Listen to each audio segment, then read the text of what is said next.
Kondisi sekarang bagaimana? Iran sudah mulai mengirimkan ke Israel. Bahkan Amerika Serikat katakan 2 minggu ke depan kami akan ikut campur dalam peperangan itu. Kami akan dukung, kami akan bantu Israel. Lalu Iran membalas captionnya, kalau US atau Amerika ikut membantu maka perang dunia ketiga akan terjadi. Prabowo sampaikan bahwa keputusan atau SBY, mohon maaf, Susilo Bambang Yudhoyono, Presiden ke-6 kita menyatakan, jikalau 6 orang ini mengambil keputusan yang salah, ada Putin, ada Donald Trump, ya, ada pokoknya presiden saya tinggi lah, Iran, Amerika, Rusia, Turki, Israel, dan ada Cina. Nah, jikalau mereka mengambil keputusan yang salah, maka perang dunia akan pecah, akan terjadi perang dunia ketiga. Pergi bermotor di waktu siang, langit siang terlihat cerah, sungguh hati merasa senang melihat hijrah bikers dan gagah-gagah. Garang motornya, soleh pengemudinya. Insyaallah. Maka dari itu kami ucap sekali lagi salam. Mari jawab dengan semangat.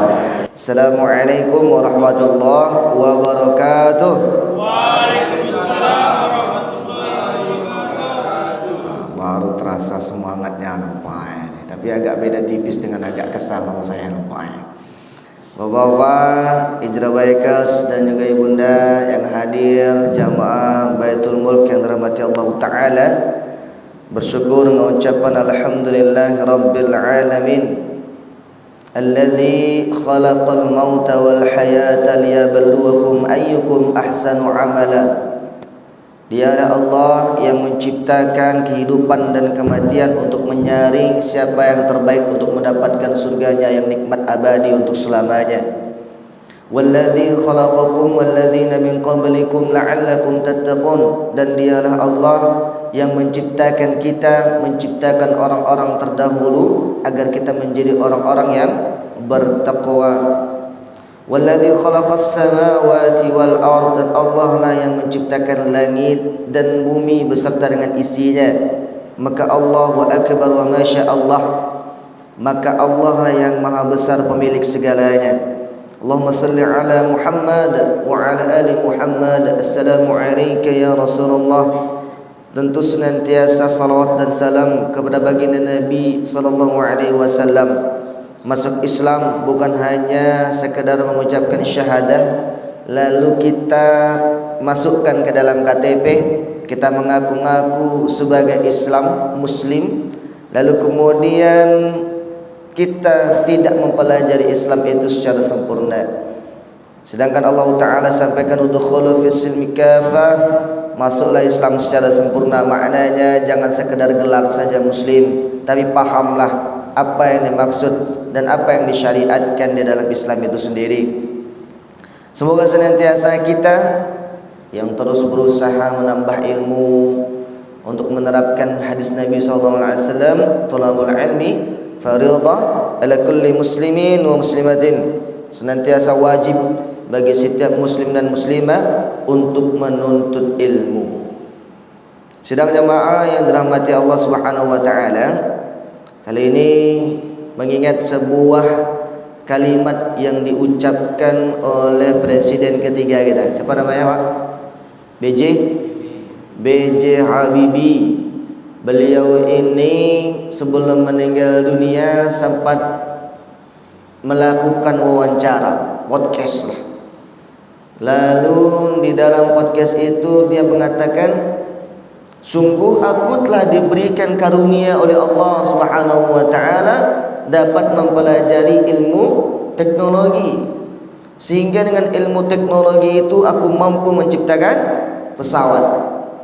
Namun setelah aku mendalami tentang ilmu agama, aku mengetahui dan merasakan bahwa ilmu yang paling bermanfaat di antara ilmu yang ada di dunia, dan kita mengetahui tingkatan ilmu beliau ini adalah ilmu yang tinggi dari segi dunia.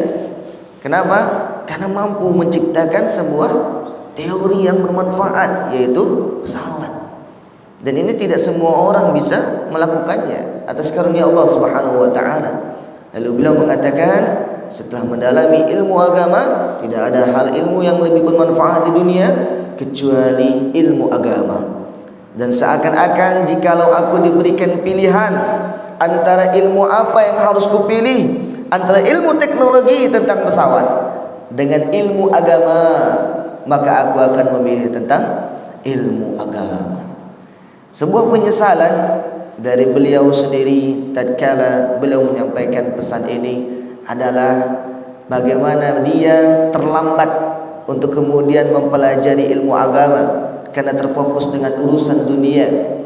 Beliau telah menjadi orang nomor 1, lalu telah digelarkan doktor, lalu kemudian keilmuannya dapat menciptakan sebuah teori pesawat, seakan-akan memberikan sebuah tekanan kepada kita semua bahwa jikalau seseorang doktor tapi dia tak paham dengan agama, maka doktornya tiada guna.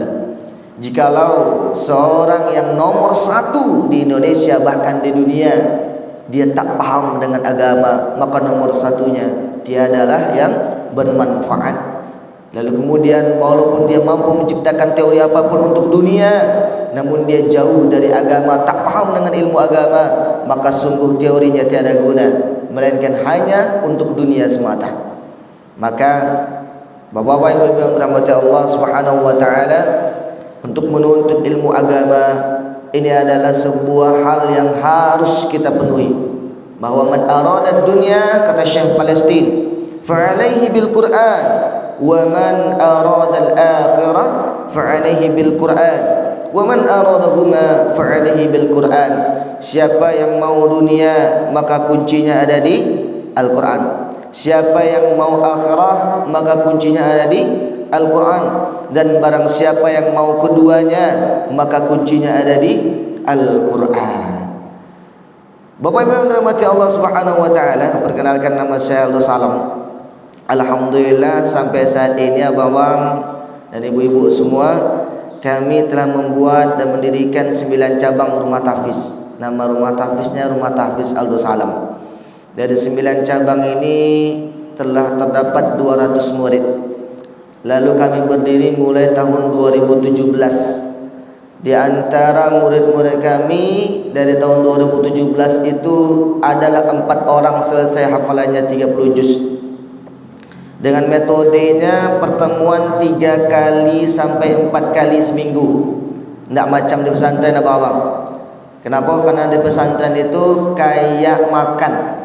Kalau kami waktu di Ma'had Al-Muqaddas li Tahfidzil Quran Melumpang Melarang Ponorogo, itu satu pesantren kami dengan istrinya Ustaz Abdul Somad, Ustazah Fatimah. Itu kami makan, itu kami ngaji macam makan. Pagi subuh nih ngafal, nanti sore setelah asar ngafal lagi, maghrib ngafal lagi. Dan itu pun ada 6 tahun, ada 7 tahun belum selesai hafalannya 30 juz. Namun ini ada 4 anak yang kemudian Allah percayakan, Allah wariskan Al-Quran untuk dititipkan kepadanya. Pertama, anak yatim. Yang kedua, anak janda. Yang ketiga, anak du'afa. Yang keempat, anak berketerbelakangan mental. Mohon maaf bapak-bapak, ini tidaklah orang-orang yang dari golongan jabatan tinggi, dari golongan orang-orang yang kaya. Yang saya sebutkan tadi adalah anak yatim, anak janda, anak du'afa, anak yang berketerbelakangan mental. Namun mereka dititipkan Al-Quran oleh Allah Subhanahu wa taala. Yang yatim sekarang ini sudah menjadi guru privat dan guru tahfiz di beberapa rumah, sehingga dari penghasilannya itu dia bisa beli mobil dan beli rumah. Ini ada keberkahan Al-Quran. Yang kedua, anak yatim, anak du'afa dan anak janda. Ini dua-duanya berhasil menyelesaikan hafalan selama 7 tahun, masuk ngaji di usia 10 tahun kelas 5 SD. Selesai hafalannya di kelas 3 SMA 30 juz. Sekarang telah menjadi guru di rumah tahfiz kami, mendapatkan beasiswa di Universitas Muhammadiyah Riau. Memilih jurusan bebas di Universitas Muhammadiyah Riau itu gratis sampai tamat. Jadi salah satu kerjasama yang terjalin antara kami dengan Universitas Muhammadiyah Riau adalah siapapun yang punya hafalan 5 juz lalu kita rekomendasikan untuk masuk ke UMRI, bebas pilih jurusan, masuk gratis ke sana sampai tamat. Masya Allah, ini keberkahan Al-Quran lagi ya Bapak. Sehingga langsung setelah dia masuk dijadikan mentor tahfiz untuk mahasiswa-mahasiswi yang semester atasnya. Kenapa? Karena memang di UMRI sekarang mencari anak-anak yang hafiz Al-Quran untuk membina khalaqah Quran di Universitas Muhammadiyah Riau. Ini adalah kemuliaan dari Al-Quran. Dan yang terakhir, anak berketerbelakangan mental. Inilah yang pengen saya ceritakan pada bapak sekalian. Semoga bisa menjadi hikmah yang kemudian bisa diambil pembelajaran untuk kita dan menampar diri kita sejauh mana kita dengan Al-Quran. Maka kaji kita pagi hari ini adalah Al-Quran yang dijauhi. Al-Quran yang dijauhi. Bapak Ibu yang dirahmati Allah Ta'ala, saya dipertemukan dengan seorang murid usianya 25 tahun. Orang tuanya sampaikan kepada kami, Ustaz, tolonglah bina anak kami ini, mungkin dia ada kecondongan kepada Al-Quran. Setelah saya temui anaknya, ternyata anaknya ini susah bersosial, susah berkomunikasi. SD-nya tak tamat, SMP-nya tak tamat, SMA-nya tak tamat, apalagi kuliah. Lalu kemudian saya tengok ruang lingkupnya hanya rumah saja, tak ada keluar-keluar kecuali diajak sama orang tuanya. Ruang lingkupnya rumah saja. Usianya 25 tahun. Dijumpai sama saya waktu itu usia saya waktu itu 21 tahun. Maka saya cobalah terapkan metode yang ada di pesantren saya. Saya masuk pesantren waktu itu Bapak belum bisa baca Al-Quran. Lalu kemudian saya mau menghafal Al-Quran, dipaksakan untuk menghafal Al-Quran. Saya minta tolonglah kepada teman saya untuk bacakan apa yang mau saya hafal. Misal saya mau bacakan surah An-Naba ayat 1 sampai 10, saya minta tolong teman saya bacakan. Dibacakan sama teman saya ayat 1 sampai 10, saya tahu bacaannya yang benar, saya hafal, saya setorkan. Kayak gitu seterusnya sampai selesai juz 1, lalu masuk ke juz 29, satu juz, lalu juz 29, lalu juz 28, langsung masuk seterusnya. Sehingga saya terapkan kepada anak ini, saya bacakan surah An-Nas, tahu dia bacaan yang benar surah An-Nas, lalu distorkannya. Selesai juz 30, naik ke juz 29, selesai juz 29. Lalu kemudian masuk ke juz 28, sudah mulai bisa membaca Al-Quran dengan lancar. Di juz 28 dia sudah mulai menyetorkan per setengah halaman. Lalu masuk ke juz 27, dia sudah mulai menyetorkan per satu halaman. 2 tahun setengah lebih sedikit, tak sampai 3 tahun, dia menyelesaikan hafalannya 30 juz. 30 juz, tak berhenti sampai situ Bapak. Dia langsung mengulang lagi dari juz 1, ulang lagi dari juz 1. Lalu tak sampai 2 tahun dia selesaikan pula setoran keduanya yang 30 juz. Lalu tak berhenti pula sampai situ, diulangnya lagi dari juz 1. Dia tak mau berhenti, dia mau lanjut terus murojaah, katanya menghafal Quran. Dan saya juga sampaikan itu adalah sampai mati. Salah satu amalan yang mendatangkan sebuah keberkahan Allah, yang menjadikan kita keluarganya Allah, adalah Al-Quranul Karim. Dan amalan juga Al-Quran juga mendatangkan kemurkaannya Allah. Karena kata Ali bin Abi Thalib, sebuah dosa yang lebih besar daripada dosa yang lainnya, aku tak pernah melihat dosa apapun itu kecuali dosa meninggalkan satu ayat yang dititipkan ke kepala seorang penghafal Quran, lalu sengaja dia melupakannya. Jadi kan bisa mendapatkan keberkahan, bisa dapat kemurkaan. Lalu kemudian singkat cerita, sampai sekarang dia masih ngaji dari juz 1 selesai sampai di juz 30 surah Ad-Duha kemarin. Berarti kurang lebih setengah juz lagi dia menyelesaikan 3 kali setoran hafalan 30 juz. Bagaimana dengan kita? Kalau saya lihat wajah-wajahnya nampaknya di sini juz 30 atau 30 juz. Ya kan? Antara 30 juz dan juz 30 hanya di balik kata tapi berbeda makna, sangat jauh. Ataukah sampai saat ini masih surah itu saja yang kita baca di dalam solat? Rasulullah SAW pernah curhat kepada Allah Subhanahu wa taala, yang mana curhat ini diabadikan dalam surah Al-Furqan ayat ke-30. Allah Subhanahu wa taala berfirman, "Wa qala ar-rasul ya Rabbi inna qaumi ittakhadhu hadzal Qur'ana mahjura." Dan berkata Rasulullah SAW, "Ya Rabb, ya Allah, sungguh umatku, kaumku telah menjauhi Al-Quran." Maka pertanyaannya, Bapak-bapak, banyaknya di zaman Nabi orang-orang yang jauhi Al-Quran atau di zaman kita? Ini senyap sekali nampak. Pagi ini rasanya sangat senyap sekali. Kenapa? Kantuk nampak. Saya tanya lagi kembali, kira-kira zamannya Nabi paling banyak meninggalkan Al-Quran zaman kita, Bapak? Zaman kita. Kenapa demikian? Jumlahnya sudah berlipat kali daripada zamannya Nabi SAW. Dan pun kemudian fenomena yang terjadi saat ini mendekati akhir zaman, banyak sekali yang menjauhi Al-Quran. Kenapa demikian? Kita melihat salah satunya di Riau saja, salah satu lembaga survei Al-Quran mengatakan 70% di antara warga Riau itu tak bisa membaca Al-Quran dengan baik dan benar. Seorang dosen curhat kepada kita semua, ya, kepada jamaahnya saat di sebuah khutbah, jikalau saat melakukan penerimaan murid baru, mahasiswa-mahasiswi baru, itu kami mengetes bacaan Al-Quran mereka, 50% di antara mereka mahasiswa-mahasiswi baru ini tak bisa membaca Al-Quran.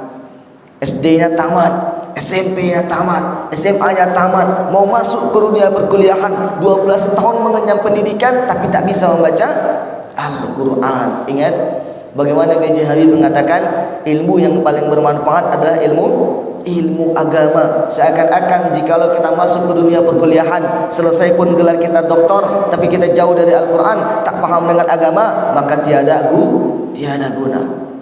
Bapak-bapak yang dirahmati Allah Subhanahu wa taala, jikalau kita telah mengetahui hal demikian, maka pertanyaan saya ini adalah pertanyaan yang jikalau kita jawab dengan kesungguhan dan kesiapan, maka begitulah kondisi kita saat ini untuk bisa menghadapi kematian. Kira-kira Bapak mau masuk surga atau masuk ke dalam neraka? Masuk surga atau masuk neraka? Masuk surga. Surganya surga apa? Surga Firdaus. Surga paling tinggi nampak ini apa? Tahajudnya nampak 12 nih. Duha ayat 12 juga tak tinggal nampaknya. Ngajinya satu halaman lah minimal selesai solat. Nampaknya solat sunnah tak pernah tinggal. Puasanya tak puasa Senin Kamis lagi. Puasa Daud. Hari ini puasa, besok tak. Ini puasa, besok tidak. Surga Firdaus insyaAllah. Ada yang kayak gitu? Ada?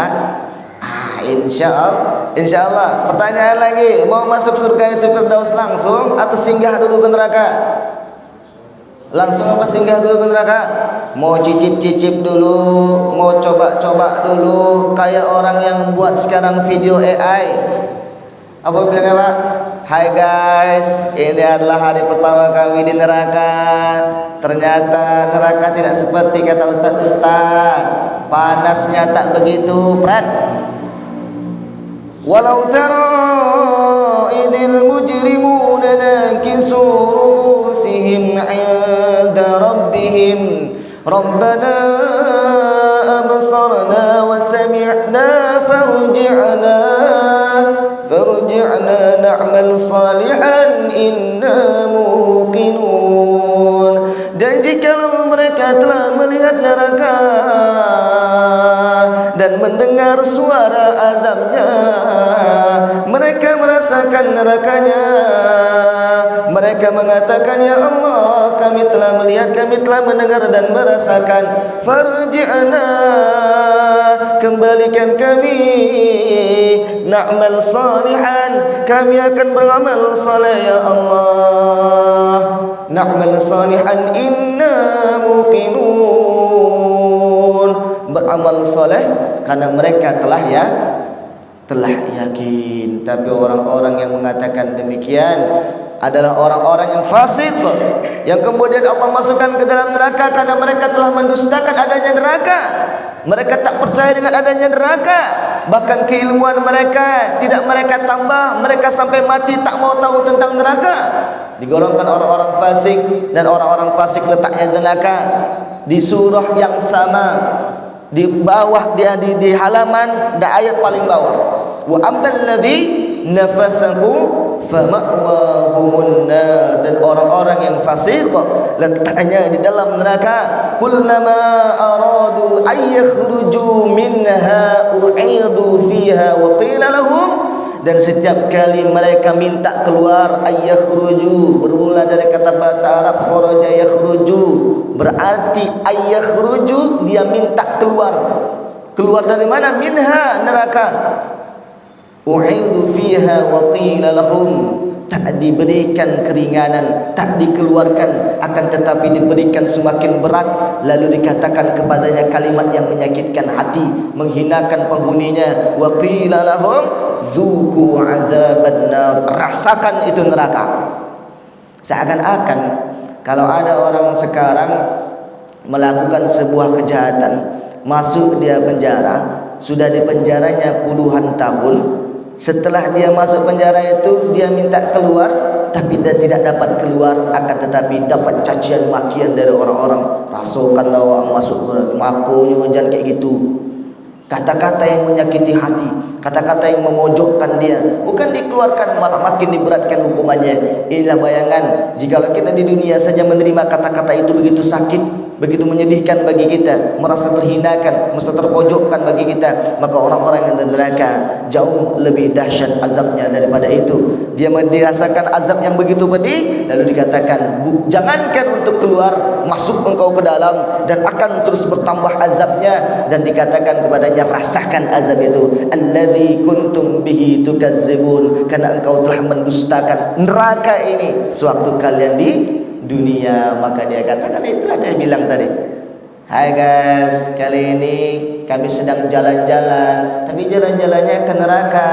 Oh, tapi kami masuk neraka ini bukan karena dosa, kami masuk ke sini cuma mampir aja. Bayangkan, ayat tentang neraka ini adalah ayat tentang azab dan sebuah ancaman, lalu kemudian dijadikan hal sepele dan candaan, sehingga membuat neraka itu kehilangan daripada makna sejatinya, yaitu azab. Maka orang-orang seperti ini kalau kita tanya tadi, mau langsung masuk surga ya, ataukah singgah dulu ke neraka? Apa Pak jawabannya Pak? Langsung apa singgah? Langsung pagi ini ya Pak ya?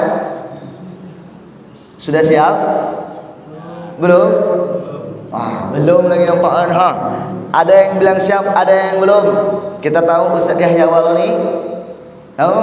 Ustaz Yahya Waloni meninggalnya di waktu Idul Adha. Selesai khutbah Idul Adha, lalu kemudian jadi khotib salat Jumat, lalu di khutbah kedua beliau menghembuskan nafas terakhir dan meninggal dunia. Sebuah keirian bagi seorang muslim saat melihat meninggalnya beliau di hari mulia, hari Jumat, bulan yang mulia, bulan Zulhijjah, di dalam kondisi mulia, kondisi berdakwah. Kita tahu kalau misalnya Sayyidul Ayyam, Nabi sampaikan Jumat harinya. Kita tahu bulan yang mulia, Allah sampaikan dan hadis menjelaskan itu adalah bulan Zulhijjah. Kondisi terbaik seorang muslim yang didoakan oleh makhluk dunia itu adalah kondisi orang berdakwah, yang mana amalan terus mengalir walau terbujur kaku di dalam kubur. Amalan itulah yang akan terus mengalir, amalan berdakwah, amalan mengajak kepada kebaikan. Dan itu bukan hanya seorang ustaz yang dapat melakukannya, kita semua bisa. Yuk kita ke masjid, yuk kita berangkat subuhan, yuk kita pergi ke kajian, yuk ngaji. Kalimat mari adalah kalimat dakwah yang bisa diucapkan oleh setiap orang, dan jikalau itu mengajak kepada kebaikan, maka itulah bernilai sebagai para pendakwah. Dia meninggal dalam kondisi terbaik juga, dalam kondisi berwudu. Masya Allah, ternyata ada sebuah amalan yang dia sampaikan secara refleks atau secara tidak sangka bahwa di sebuah video-video dia yang lama itu ada kata-kata yang menyebutkan mungkin bisa jadi di tahun ini saya ini sudah tak ada lagi namanya. Mungkin saja saya hanya dikenal sebagai orang yang pernah ada. Karena apa? Karena memang itu yang saya harapkan. Kata Ustaz, Allah nih, kenapa di setiap tahajud saya di sepertiga malam saya menangis minta kepada Allah Subhanahu wa taala, "Ya Allah, kapan Engkau datangkan kematian kepadaku?" Kapan Engkau datangkan kematian. Kalau kita nih di sepertiga malam mintanya biasanya rezeki, mintanya apa? Dilancarkan urusan, mintanya apa? Umur panjang, rezeki, kerjaan, wah banyak urusan terkait dunia. Tapi beliau bilang apa? Tentang kematian sampai menangis. Bahkan istrinya mengatakan, "Bang, janganlah minta itu terus bang, kami belum siap lagi ditinggalkan bang." Tapi dia minta itu sambil menangis. Ya Allah, kapan Engkau datangkan kematian? Aku telah muak dengan dunia ini. Begitu banyak orang-orang munafik, bahkan teman beliau gitu, yang awal mulanya menjadi oposisi, lalu kemudian menjadi koalisi, yang mana awalnya menentang, lalu kemudian menjadi orang yang mendukung, yang mana perkataannya banyak yang berkaitan tentang pemerintah seperti ini, seperti itu ya, yang menjatuhkan, yang kemudian menyatakan realita. Akan tetapi sekarang masuk ke dalam golongannya, sehingga dia bilang 70% daripada golongan orang-orang pemerintah itu adalah orang-orang yang munafik. Apa yang munafik itu artinya? Saat dia berkata dia berdusta, saat dia berjanji dia ingkar, diberikan amanah dia khianat. 70% dia katakan itu semua ada di dalam pemerintahan. Maka na'udzubillah min dzalik, dia juga mengatakan hal demikian karena dia telah muak dengan kezaliman, dia telah muak dengan kesalahan, kemurkaan Allah telah banyak menghampiri Indonesia. Kenapa demikian? Pemerintahnya telah memberikan sebuah kerusakan kepada dunia. Zaharal fasadu fil barri wal bahri bima kasaba aydin nas. Telah tampak kerusakan di laut dan di darat, itu disebabkan oleh tangan manusia. Sekarang ada yang kemudian membela tambang, bilangnya apa? Tambang nikel itu adalah sebuah anugerah dari Allah. Padahal mengorek perut bumi tak sejalan lurus dengan firman Allah yang mengatakan zaharal fasadu fil barri wal bahr, bahwa yang membuat kerusakan di bumi dan juga di langit Allah itu adalah manusia. Bima kasaba aydin nas, itu adalah tangan mereka yang kemudian Allah berikan akibat dari perbuatan itu, efeknya kepada orang-orang yang berbuat atau orang-orang sekitar, orang-orang yang tidak mencegahnya. Na'udzubillah min dzalik, ada seorang yang kemudian mendapatkan bagian dari itu, mengatakan itu adalah anugerah. Di mana videonya? Silakan cari sendiri. Dan ini merupakan orang-orang tokoh masyarakat yang mengucapkannya. Na'udzubillah. Jikalau itu terjadi kepada kita semua, berlindunglah pada Allah Subhanahu wa taala.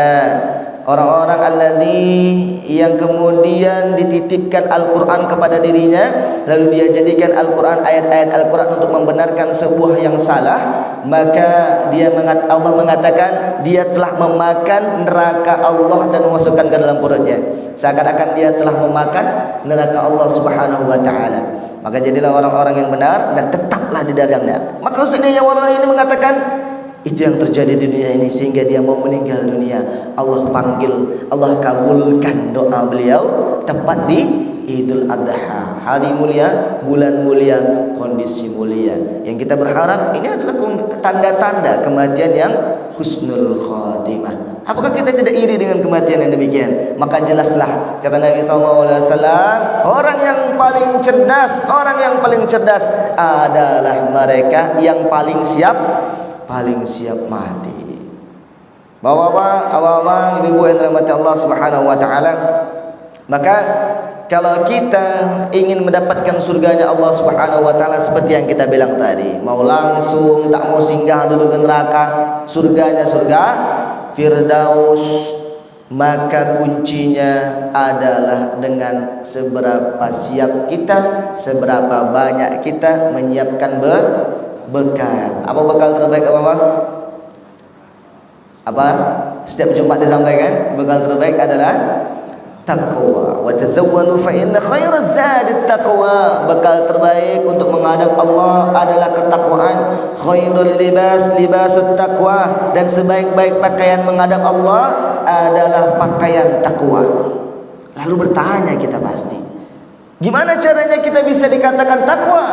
Bagaimana caranya untuk bertakwa? Dijelaskan di setiap Jumat apa? Takwa maknanya melaksanakan segala perintah Allah, menjauhi segala larangan Allah Subhanahu wa taala. Dari mana kita tahu larangan Allah dan perintah Allah? Dzalikal kitabu la raiba fihi. Hudal? Nampaknya hafal juz 1. Juz 1 apa satu ayat itu aja Bapak? Satu. Kata aja. Dzalikal kitab, inilah Al-Qur'an kata Allah. Orang-orang yang bertanya bagaimana bertakwa, bagaimana kita bisa disebut sebagai orang yang takwa?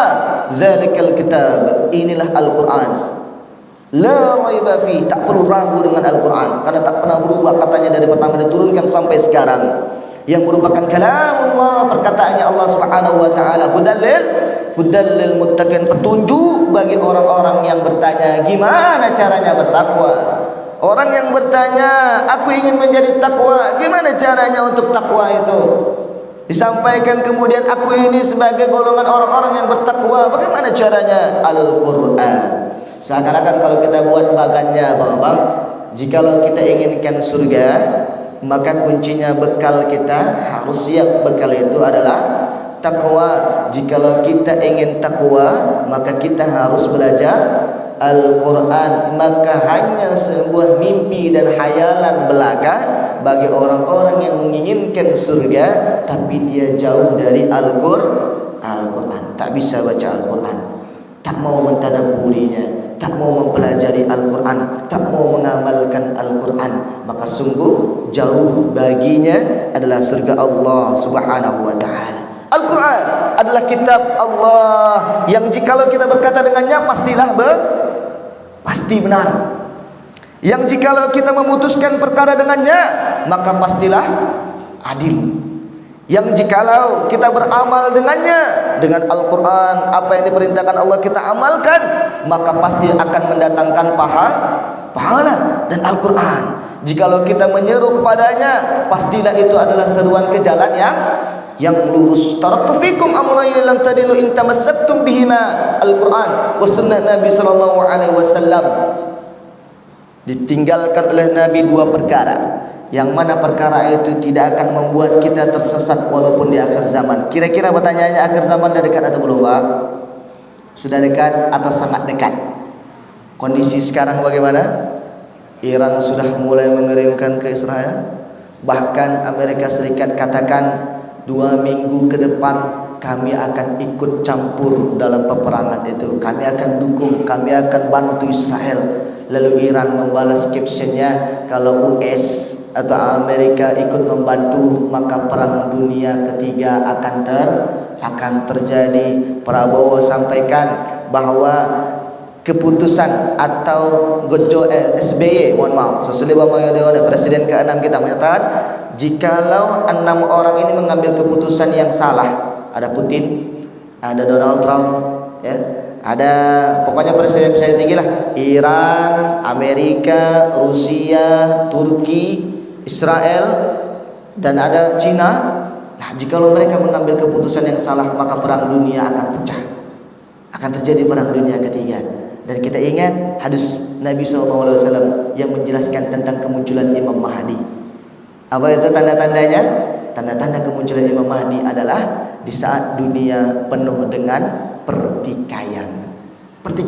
Dan pertikaian paling hebat kita bisa lihat, pertikaian itu ada di perang dunia. Seakan-akan jikalau perang dunia telah terjadi, Bapak, maka waktu kita mungkin tak banyak untuk kemudian mempersiapkan diri berangkat. Bikersnya kita ini bukan bikers ke Sumbar lagi, akan tapi bikers ke Palestina, ke tempat Imam Mahdi. Kenapa demikian? Karena kata Nabi SAW, jikalau kau telah mendengar bahwa Imam Mahdi telah dibaiat, maka berangkatlah ke sana walaupun dengan Ngesot. Maknanya apa? Paksakan diri untuk berangkat ke sana. Kenapa? Karena tempat paling aman, tempat yang paling menjanjikan adalah tempat yang bersama dengan Imam Mahdi. Maka orang-orang yang berpegang dengan dua hal ini tidak akan pernah tersesat. Apa itu? Al-Quran dan sunnah Nabi SAW. Bahkan Dajjal laknatullah alaih tak akan bisa menyesatkan kita jika kita berpegang teguh dengan tulus dan ikhlas serta kuat kepada dua hal ini, Al-Quran dan sunnah Nabi SAW. Maka kebalikan maknanya adalah orang-orang yang meninggalkan Al-Quran dan hadis Nabi, sunnah Nabi SAW adalah mereka yang gampang untuk tersesat. Dijelaskan dalam firman Allah, itu hadis Nabi tadi, dijelaskan pula dalam firman Allah, "Faman yuridillah an yahdiyahu yashrah sadrahu lil Islam." Dan barang siapa Allah berikan hidayah, petunjuk jalan yang lurus, maka Allah akan mudahkan baginya paham tentang Islam, paham tentang Al-Quran. Mudah baginya menerima nasihat, mudah baginya untuk mempelajari Al-Quran, mudah baginya untuk mengamalkan Al-Quran. Itu adalah tanda kalau seseorang dapat hidayah. Sebaliknya, وَمَنْ يُرِدْ أَنْ يُضِلَّهُ يَجْعَلْ صَدْرَهُ ضَيِّقًا حَرَجًا كَأَنَّمَا يَصَّعَّدُ فِي السَّمَاءِ. Agak-agak diuji kejut-kejut sedikit. Nampaknya dia mulai ngantuk. Agak sedikit supaya dia tidak ngantuk lagi, kan? Wa may yurid an yudillahu yaj'al sadrahu dayqan haraja ka'annama yas'adu fis sama' kadzalika yaj'alu Allahu rijsa 'alal ladzina la yu'minun. Dan orang-orang kemudian yang disesatkan oleh Allah Subhanahu wa taala adalah mereka yang kemudian jikalau belajar Al-Qur'an tak dapat. Jikalau mereka mau membaca Al-Quran tak punya waktu. Sungguh Bapak-bapak, bukan kita yang menjauhi Al-Quran, tapi Al-Quran yang menjauhi kita. Bukan Al-Quran yang kemudian tak punya, bukan kita yang tak punya waktu dengan Al-Quran, tapi Al-Quran yang tak punya waktu untuk kita. Bukan kita yang tak mau mengambil Al-Quran dan membacanya, tapi Al-Quran yang tidak mau kita baca. Bukan, tapi Al-Quran yang tidak mau kita membacanya. Maka artinya apa? Summa awrasnal kitab alladzina istafaina min ibadina. Kemudian Allah mewariskan Al-Quran kepada orang-orang yang dia pilih, yang Allah pilih. Maknanya, jikalau kita tak bisa baca Al-Quran, tak tergerak hati kita untuk Al-Quran sampai saat ini, perbanyaklah istighfar, perbanyak mohon ampun kepada Allah Ta'ala. Jangan-jangan kita bukan orang yang dipilih oleh Allah untuk mendekati Al-Quran. Karena orang-orang yang jauh dari Al-Quran, maka jauh pula dia dari surga Allah Subhanahu wa ta'ala. Maka kemudian kita perhatikan lagi ayat ini. Orang-orang yang susah untuk mendekati Al-Quran, belajar dan memahami serta mengamalkannya, maka dia itu layaknya orang-orang yang mendapatkan hukuman terberat. Kenapa? Saat dia diberikan nasihat, sesak rasa hatinya. Saat dia diajak untuk baca Al-Quran, banyak aja alasannya. Saat dia diajak untuk kekajian, selalu menghindar, selalu punya alasan. Saat dia diingatkan tentang kebaikan, kesalahan yang dia lakukan, dia marah, dia mencaci, memaki, menghina. Ini adalah tanda-tanda seorang telah berada di dalam kesesatan. Lalu kemudian Bapak tahu nggak bahawa hukuman terberat Allah bukan seseorang yang mendapatkan musibah, bencana banjir, gempa, longsor, bukan. Orang yang mendapatkan hukuman terberat dari Allah bukan mereka yang jatuh sakit, kena kanser dan lain sebagainya. Orang yang mendapatkan hukuman terberat dari Allah bukanlah mereka yang kehilangan orang-orang tercinta. Bahkan di Palestina orang-orang tercinta yang meninggal, orang yang mendapatkan kabar duka itu mengucapkan apa? Alhamdulillahirabbil alamin. Seorang ibunda keluar dari tendanya menangis memeluk anaknya, alhamdulillah nak, bapakmu syahid.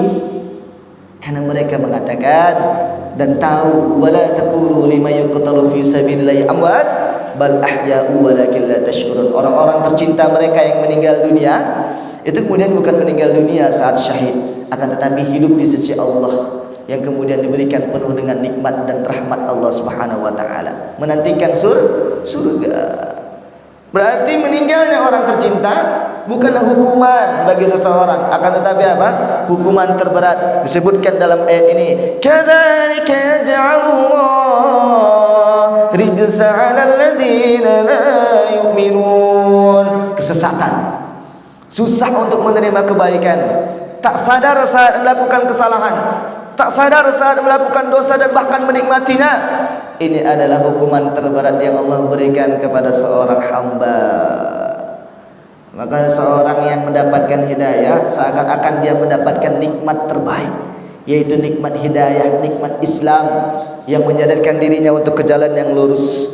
Namun jika kemudian dia termasuk orang-orang yang tersesat, sebaliknya dia telah mendapatkan hukuman terberat dari Allah. Dia telah dilalaikan, dia telah dijauhi. Yang kemudian saat dia salah tak tahu jalan yang benar, saat dia melakukan dosa tak tahu cara bertaubat, saat dia melakukan kesalahan, saat dia melakukan kezaliman, kemungkaran, dia tak tahu bagaimana untuk memperbaikinya. Ini adalah hukuman terberat dari Allah Subhanahu wa taala. Bapak-bapak yang dirahmati Allah Subhanahu wa taala, maka coba kita renungkan bagaimana kondisi kita saat ini dengan Al-Qur'an. Adakah kita dekat, ataukah kita jauh? Atau jangan-jangan sampai usia saat ini belum juga kita bisa baca Al-Quran? Atau jangan-jangan sampai usia saat ini hanya khotam Al-Quran tamat MDA itu yang kita banggakan sekali seumur hidup? Atau jangan-jangan di seumur hidup kita belum pernah kita mau khotamkan Al-Quran? Atau bahkan kita belum pernah mentolaah, kita belum tahu tafsir-tafsirnya, kita belum tahu makna yang ditanamkan kepada Islam kemudian diterapkan dan diamalkan, sehingga Nabi sampaikan khairukum man ta'allama al-Qur'an wa 'allamah. Kalau mau menjadi orang terbaik adalah dengan belajar Al-Qur'an lalu kemudian mengamalkannya. Maka kalau mau menjadi orang terbaik, bukan ngincar orang nomor satu di dunia, bukan mengincar untuk kemudian memahami segala ilmu dunia, matematika kah, IPA kah, IPS. Yang paling pertama untuk anak-anak kita yang kemudian kita tanamkan di dalam kehidupannya adalah ilmu Al-Quran. Karena orang-orang yang kemudian telah paham dengan Al-Quran, seorang ilmuwan mengatakan, jikalau seseorang menghafal Al-Quran, maka otaknya itu akan terbuka untuk menerima ilmu lainnya. Dia akan mudah untuk menerima ilmu lainnya. Maka sangat sering kita jumpai seorang penghafal Al-Quran itu mudah dalam belajar, juara di kelas, juara di sekolah. Kenapa? Karena Al-Quran telah ada di kepalanya. Al-Quran miftahul ilmi, kunci dari ilmu adalah Al-Quran.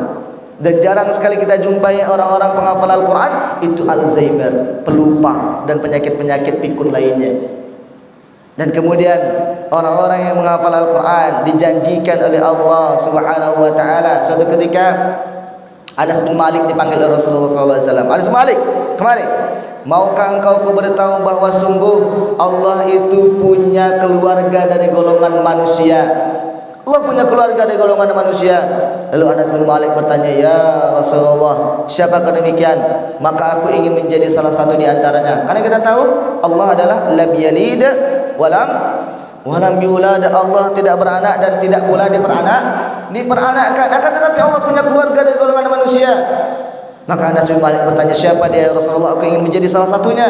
Maka Allah menjawab, sungguh keluarga Allah dari golongan manusia adalah ahli Al-Quran. Ahlul Quran, ahlullah. Maka jikalau ibunda, jikalau ayanda, bapak-bapak sekalian ingin mendapatkan surganya Allah Subhanahu wa taala, salah satu caranya untuk berkumpul dengan keluarga di dalam surga Allah adalah dengan keluarganya Allah. Bagaimana caranya? Jadikan anak kita seorang ahli Al-Quran. Setidaknya anak-anak yang menghafal Al-Quran, anak-anak yang mendekati dirinya dengan Al-Quran akan dapat menjadikan orang tuanya yang mulia. Orang tuanya mulia di hadapan orang lain untuk mendapatkan surga Allah.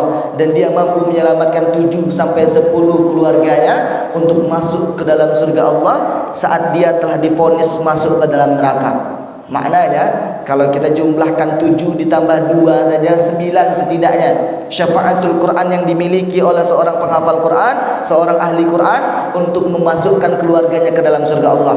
Maka salah satu bupati mengatakan, Bupati Agam nih, dia bilang satu rumah kalau bisa satu penghafal Quran. Satu rumah, satu penghafal Quran. Kenapa demikian?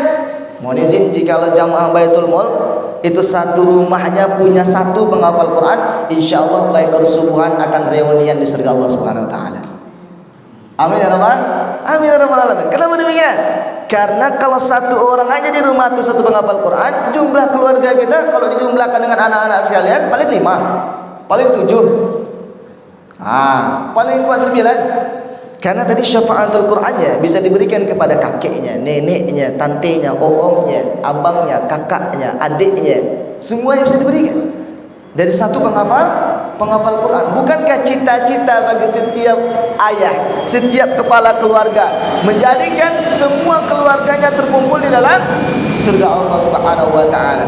Maka betullah seorang pemerintah tadi bilang apa? Bupati, jikalau ingin menjadikan rakyatnya berkumpul di dalam surga, maka jadikan satu rumah satu penghafal Quran. Kenapa demikian? Itulah tadi ayanda, ibunda yang dirahmati Allah Subhanahu wa taala, kemuliaan bagi orang-orang yang menjadikan dirinya ahli Quran. Maka sekarang coba lihat diri kita sendiri. Apakah kita sudah termasuk menjadi ahli Quran? Keluarga kita sudah termasuk ahli Quran atau belum? Atau jangan-jangan kita menjadi orang-orang yang tidak mau tahu sampai saat ini? Kalau saya lihat kan wajah-wajah abang semua di sini 25 tahun semua nampak. Betul bang? 25 tahun di era 2001. Tapi saya lihat Bapak Ibu, jikalau kita semua ingin menjadikan tolak ukur diri kita itu panjang umur, dan kemudian kita jauh atau dekatnya dengan Al-Quran di usia itu, sudah panjang umur kita, jauh atau dekatkah kita dengan Al-Quran? Coba, ini menjadi motivasi untuk kita semua. Ada hadis Nabi SAW yang mengatakan bahwa Allah tidak menerima dalih, alasan atau apapun itu bagi seseorang yang telah dipanjangkan umurnya sampai 60 tahun. Masalah wajah-wajahnya insyaallah belum 60 lagi ya. Belum insyaallah 60 tahun. Maka jikalau kita ulang tahun itu biasanya kan ada orang mengucapkan panjang umur ya. Ya, betul. Kadang dinyanyiin juga panjang umurnya, panjang umurnya. Betul? Maka kalau orang-orang telah mencapai 60 tahun Bapak-bapak, sampailah doa yang dibilang panjang umur tadi dikabulkan kepada kita. 60 tahun. Karena Nabi SAW sampaikan batas usia umat Nabi itu di antara 60 sampai 70 tahun. Maka masuk logika orang 60 tahun disebut sebagai orang yang panjang umur. Karena apa? Karena sudah dekat dengan kematian. Maka orang yang udah 60 tahun belum bisa dia baca Al-Quran, mendekati usia 60 tahun belum mau dia belajar Al-Quran, maka ini adalah orang-orang yang fasik, orang-orang yang tak mau tahu. Digolongkan orang-orang tak mau tahu kenapa? Karena sampai di usia yang panjang itu tak muncul niatnya untuk belajar. Sampai di usia yang telah Allah panjangkan itu, dia tak mau juga untuk membaca Al-Quran. Maka tak ada alasan apapun yang bisa menjadikan dia terhindar dari orang-orang yang fasik, orang-orang yang tak mau tahu. Karena apa? Karena Allah telah berikan umur kepadanya. Jikalau umur dan waktu yang menjadi alasan seseorang, ya Allah, sungguhlah sibuk kali kami waktu di dunia ya Allah. Kadang-kadang ada Rabbana ighfir lana dzunubana wa israfana fi amrina. Kan ada ayat yang disebutkan di dalam Al-Quran terkait tentang meminta ampun kepada Allah karena kita telah kelewatan batas dengan urusan dunia.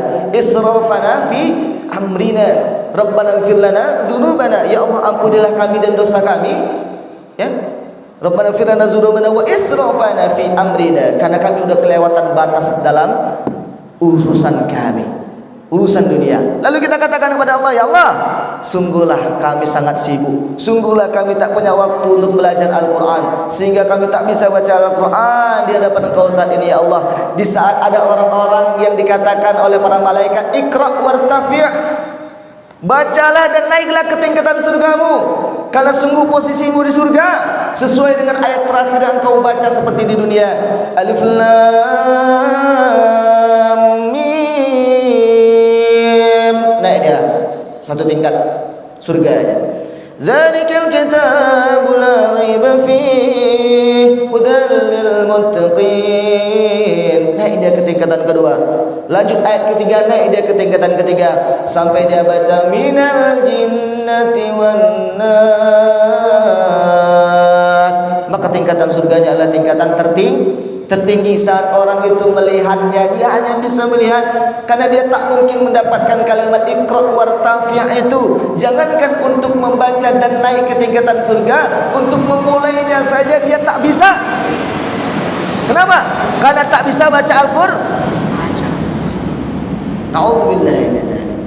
Mungkin jikalau kita saat ini diberikan usia panjang oleh Allah Subhanahu wa taala, tanamkan niat untuk belajar Al-Qur'an.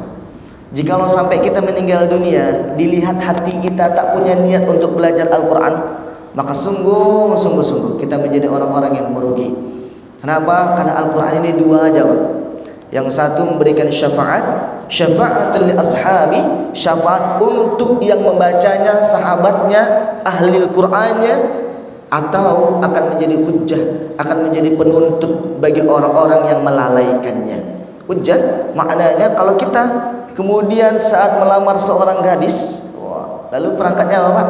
Seperangkat alat sholat dibayar tunai. Memang tunai, Pak. Selesai Al-Quran itu diberikan kepada si perempuan, hanya bergantung di dalam lemari saja. Bahkan udah 20 tahun usia pernikahan, masih kinclong itu Al-Quran. Kenapa? Tak pernah dibuka. Hanya jadi apa? Hanya jadi sebuah mahar dan sampai di situ saja. Maka na'udzubillahi min dzalik. Apakah kita termasuk orang yang lalai? Termasuk. Apakah kita pantas untuk dihujat? Pantas. Kenapa? Karena kita telah tidak mau membaca, mengamalkan, mentadabburi tentang Al-Qur'an. Maka kuncinya orang-orang yang merindukan surga, menginginkan surga Allah Subhanahu wa taala, maka dia harus belajar Al-Qur'an. Kalau orang-orang tak mau belajar Al-Qur'an, maka hanya mimpi belaka bagi orang-orang yang mendapatkan surganya Allah Subhanahu wa taala. Lihat bagaimana di Palestina. Ada sebuah video, lalu kemudian di video ini anak ini sedang baca Al-Qur'an. Dia sedang baca Al-Qur'an. Lalu di ayat beberapa menit dari dia baca Al-Qur'an, di sebelahnya tak jauh dari rumahnya jatuh bom. Bayangkan, tidak lari dia, tak berhenti rekaman kamera itu, akan tetapi dia terus membaca Al-Qur'an. Seakan-akan dia mengatakan, ya Allah, jikalau Engkau menjatuhkan bom tepat di atas kepalaku, jadikanlah kalimat terakhirku adalah kalimatul Qur'an. Seorang anak yang usianya kurang lebih 12 tahun. Bagaimana dengan kita? Kalau misalnya kita sekarang jangankan sedang baca Al-Quran, sedang duduk santai aja lah. Tidak mungkin kita akan duduk santai kalau jatuh di sebelah kita bom. Pasti akan lari terbirit-birit. Kita lihat ada seorang anak yang lumpuh otaknya, Hafiz Indonesia, namanya siapa? Najam. Waktu kemarin datang tuh di Masjid Al-Husna, safari dakwah juga di Pekanbaru. Saya lihat dan saya ikut menguji dia. Memang luar biasa. Bukan hanya seperti di TV. Dia tahu ayatnya, dia tahu posisi ayatnya, dia tahu suratnya, dia bisa melanjutkan ayatnya. Sebuah keirian yang saya munculkan adalah ini anak kondisinya lumpuh otak, Allah. Susah untuk menyuapkan makan ke dalam mulutnya, susah untuk berbicara, berjalan pun tak bisa, di atas kursi roda. Dan ujian terberatnya, dan saya ikut menangis saat terjadinya, ibundanya meninggal dunia. Ibunda dia yang sangat menyayanginya, yang kemudian mengarahkan, membimbing dia untuk menjadi seorang hafizul Quran, menemani dia sampai ke Hafiz Indonesia. Dia dapat kabar meninggal dunianya tentang ibundanya. Seakan-akan dia diberikan ujian berat untuk di dunia, akan tetapi insya Allah surga menjadi tempat akhirnya. Maka apa yang terhormat Allah Subhanahu wa taala, orang yang kemudian lumpuh otaknya bisa mempelajari Al-Quran, bisa menghafal Al-Quran, bahkan tahu letak pojoknya Al-Quran. Apakah kita lumpuh otak kita untuk kemudian tak mau belajar Al-Quran? Mungkin bukan otak yang lumpuh, tetapi mungkin hati kita yang lumpuh. Kenapa? Karena lumpuhnya hati kita membuat kita tak mau mendekati Al-Quran. Maka ini adalah muhasabah untuk diri masing-masing. Jikalau fisik kita menjadi alasan, maka Allah akan datangkan najah. Jikalau waktu kita menjadi alasan, maka ibunda Anis, seorang hafizul Quran usia 70 tahun, Di wisuda dia di Jawa sana selesai hafalannya 30 juz. Kita sampai tak usia kita 70 tahun? Tidak. Jikalau kondisi kita yang menjadi alasan, wah bencana, wah ada musibah, kita tak mau baca Al-Quran, maka akan didatangkan orang-orang yang masih membaca Al-Quran walaupun rumahnya tiada, walaupun atapnya beratapkan langit. Kondisinya dalam keadaan lapar karena bantuan makanan terhalangkan baik dari segala sisi. Palestina sekarang kondisi makanan itu susah masuk. Kenapa? Diblokade oleh Israel. Sehingga kalau mereka tidak mati karena ditembak, matinya karena kelaparan. Kondisinya sulit, kondisinya sangat sulit, tapi mereka tetap menghafal Al-Quran. Bahkan anak-anak di sana usia-usia kecil 5 tahun, 7 tahun itu sudah mampu lancar membaca Al-Quran. Bukan karena mereka dari golongan Arab, bukan. Itu karena mereka mau belajar Al-Quran. Karena masih banyak orang Indonesia yang juara di timur untuk menjadi penghafal Quran. Teman-teman kami jadi juara musabaqah hifzil Quran, musabaqah fahmil Quran. Orang yang paham tentang Al-Quran, bisa menerjemahkan tentang Al-Quran dari golongan bahasa Arab, bukan orang Indonesia, juara 1 di timur, di golongan orang-orang Arab. Berarti apa? Menandakan Al-Quran bukan hanya diturunkan untuk orang-orang Arab, tapi seluruh umat Islam. Maka kita tak mungkin tak bisa mempelajari. Bukan kita tak bisa, bukan kita tak mau, akan tetapi mungkin Al-Quran yang mulai menjauhi kita. Maka mari muhasabah abang-abang, semoga senantiasa Allah berikan hidayah kepada kita semua untuk menjadikan kita mau dekat dengan Al-Quran, belajar dengan Al-Quran. Atau nanti Hijrah Bikers ada tahsinnya. Udah ada tahsinnya? Tahsin Qurannya? Belum ada. Kalau ada nanti boleh bareng sama kami, buat aja 10 orang atau siapapun yang mau ngaji, lalu kemudian kumpulkan. Kalau kita malu dengan teman-teman kita tak bisa baca Al-Quran, bagaimana mungkin kita menghadap Allah yang menciptakan kita tak punya rasa malu? Apakah kita lebih malu kepada makhluk daripada Allah yang menciptakan makhluk? Itu pertanyaan ada di diri kita semua. Maka jangan sampai kita dipanggil oleh Allah, Al-Quran pun belum pernah kita khotamkan, atau hanya sekali saja seumur hidup, atau bahkan kita tak bisa membacanya. Atau jangan-jangan karena kita tak bisa membacanya, tak mau kita menyentuhnya, kita tak tahu isi di dalamnya, makna-makna di dalamnya, tentang azab, tentang nikmatnya, tentang perintahnya, tentang larangan Allah Subhanahu wa taala. Kenapa? Karena kita tak bisa baca Al-Quran, tak muncul keinginan untuk membukanya. Maka silakan kumpulkan, tanamkan niat belajar Al-Quran. Yuk sama-sama insyaallah menjadi ahli Al-Quran yang kemudian dekat dengan surganya Allah Subhanahu wa taala karena syafaatul Quran. Karena Al-Quran akan menemani orang-orang yang membacanya dari akhir dia meninggal dunia di alam kubur sampai nanti masuk ke dalam surganya Allah Subhanahu wa taala. Tidak ada sahabat terbaik, tidak ada teman terbaik selain Al-Quran. Karena dialah yang mau menemani dari alam kubur sampai masuknya kita ke dalam surga. Dia yang akan membela kita jikalau kita difitnah, jikalau kita dihujjah, kita dimasukkan ke dalam neraka. Al-Quran yang akan membela kita untuk kemudian masuk ke dalam surganya Allah Subhanahu wa taala. Maka sahabat terbaik, silakan dekati Al-Quran, dan insyaallah kita semua bisa mendapatkan kebahagiaan, ketenangan fid dunya wal akhirah. Bukan saya yang menjanjikan, akan tapi Allah Subhanahu wa taala. Orang yang bersama dengan Al-Quran fid dunya wal akhirah akan mendapatkan kebahagiaan. Bapak-bapak, ibu-ibu yang dirahmati Allah Subhanahu wa taala, mungkin itu yang dapat kami sampaikan kajian terkait tentang menjauhi Al-Quran. Semoga kita bisa berjumpa kembali dalam kajian-kajian lainnya. Maka saya tutup pula dengan sebuah pantun. Jauh di mata, dekat di hati. Ya, jauh di mata, dekat di hati. Jauh di hati, baret di piti. Wah. Jauh di hati, baret di piti. Kenapa, Pak? Awak tak dapat merasakan nikmatnya, tapi piti ngalir terus. Wah. Jauh di mata, dekat di hati. Jauh di hati, baret di piti. Jikalau ada pertanyaan di hati, jangan lupa call me dan undang sekali lagi. InsyaAllah ya. Iya betul sekali. Kalau misalnya sakit hati, lebih baik sakit apa? Sakit gigi. Daripada sakit hati lebih baik sakit gigi. Tapi itu hanya lagu yang dilakukan oleh Maggie Z. Jikalau kajian ini kurang, maka undang sekali lagi. Ubur-ubur ikan? Undang sekali lagi. Ubur-ubur ikan hiu. See you and thank you. Assalamualaikum warahmatullahi wabarakatuh.